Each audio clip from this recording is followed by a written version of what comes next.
It's kind of wild how much a single number, like a salary, can tell you about a city's future. Turns out, it can tell you a whole lot.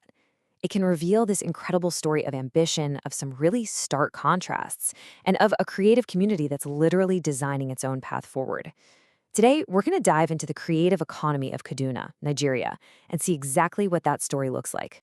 Okay, so first things first, let's get our bearings. This right here is the coat of arms for Kaduna State. It's a major economic hub in northern Nigeria, and it's a place with a really clear official vision for what it wants to become. And trust me, this vision is super important for everything else we're about to unpack. And here's that vision, straight from the top, in the words of Governor Uba Sani. The goal, concord and prosperity. Now I know, those can sound like just buzzwords, right? But they're not. They represent a real, high-level government promise to build a modern, thriving state. This official plan is the backdrop for the entire creative scene. So, what does that big plan actually mean in practice? Well, that brings us to the first part of our explainer, the state's big picture digital dream. Yeah, the state's plan is super clear about this. They want to move on from the old ways of doing things and build a digital-first, knowledge-based economy. But here's the crucial part. This whole transformation is supposed to be powered by its people, by innovation, and by what they call human capital. This is the official ambition, the top-down strategy. All right, but that's the high-level government stuff. What does it actually mean for, say, a graphic designer just trying to make a living? How does that ambition hit the wallet? Because this, my friends, is where things get really, really interesting. Let's just throw a number out there, a hard number.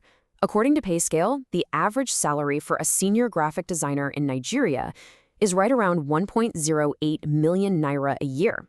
So think of that as our starting point, our baseline for a local, full-time job. But, and this is a huge but, that average number is kind of hiding a totally wild reality. I mean, look at this. The range for the exact same job goes from a low of just 54,000 naira a year all the way up to 5 million. Suddenly that average doesn't mean a whole lot, does it? It just shows you how massive the gaps are. And hold on, because that's just talking about local jobs. The whole game changes, I mean, completely changes, when we start looking at the global freelance world. A designer in Kaduna can be working for a client in New York, London, Tokyo, anywhere on the planet. So let's look at the entry point. On a site like Truelancer, you might find designers offering their services for as low as $5 an hour. This is how a lot of people get their foot in the door of that global gig economy. It's accessible, it's competitive, but then you start climbing that ladder. An experienced product designer like Daniel Y on Upwork, based right there in Kaduna, he's charging $15 an hour, right? 3 times more.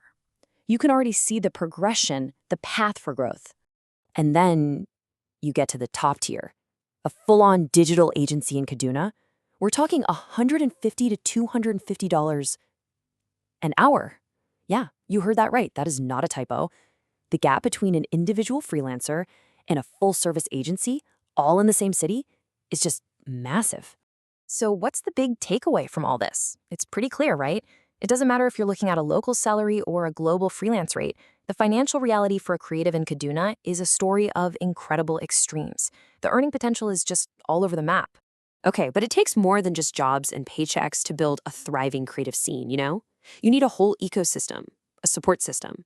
So let's check out how that system is being built in Kaduna. Because really, when you think about it, success isn't just a solo mission. It's often built on a foundation of community, on having shared resources and a space to actually collaborate. And this is where the story of Kaduna gets another really fascinating layer. So, let me introduce you to CoLab. This was Kaduna's first co-working space and innovation hub. Its whole mission, its entire purpose, is to build that tech and creative ecosystem from the ground up right there in northern Nigeria. And we're not just talking about good intentions here. Look at these numbers. They're real. We're talking over 3,000 entrepreneurs supported, over 100 startups. This is a tangible engine for growth, giving people the infrastructure and the community they need to actually succeed. And it's not just about coders and tech startups either. The support system is way bigger than that. You've got things like the Co-Create Artist Residency, the Kaduna Fashion and Art Exhibition. This shows a real commitment to the entire creative scene, from dance and performance to fashion. Okay, so we've got the government's big dream, we've seen the wild economic realities, and we've looked at the support systems. But who are the actual people in the trenches making it all happen? Let's put a face to the hustle. Remember Daniel Y? The freelancer from Upwork we saw a minute ago? Well, here he is, a product designer from Kaduna who's absolutely crushing it in this complex global market, working with international clients right from his home base. And hey, don't just take my word for it. Check out this testimonial from one of his clients, a CFO, no less, praising his reliability, his high-quality work, even under tight deadlines. This is what it looks like to be a globally competitive creative professional based in Kaduna. But Daniel is definitely not a one-off. There is a deep bench of established local talent here. I mean, this is just a short list of creative directors leading their own design studios and foundations right there within Kaduna. This shows you there's a real, mature leadership layer within the local industry.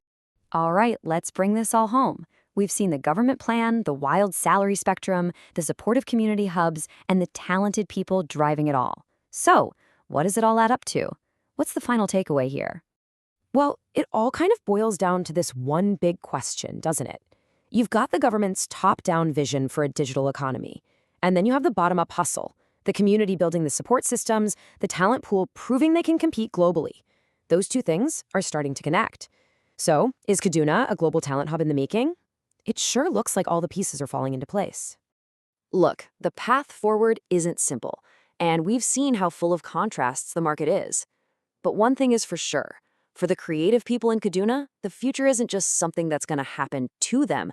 Nah, it's something they are actively designing themselves, one project at a time.